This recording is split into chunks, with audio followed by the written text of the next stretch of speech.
আমরা এই মুহূর্তে রয়েছি নরসিংদী ঢাকা সিলেট মহাসড়কে। আপনাদেরকে একটু দেখাই যে এখানে নরসিংদী ঢাকা সিলেট মহাসড়কে আব্দুল কাদের মোল্লা সিটি কলেজের ঠিক সামনে বেপরোয়া গতির বাস নিয়ন্ত্রণ হারিয়ে মোটরসাইকেলের দুই যাত্রীকে চাপা দেয় এবং এই বাসের চাপায় কিন্তু মোটরসাইকেল একদম বাসের ভিতরে চলে যায়। এখানে আমরা দেখতে পাচ্ছি যে দুজন যাত্রী কিন্তু এখনো বাসের নিচে আছে। আমরা যেমনটি দেখতে পাচ্ছি এখানকার জানা মানুষ রয়েছে। এই যে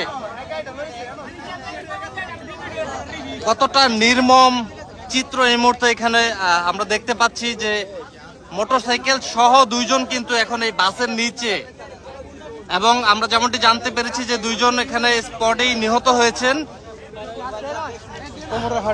কোমরের হাড় কিন্তু এদিক দিয়ে বের হয়ে গেছে। আপনাদেরকে একটু দেখা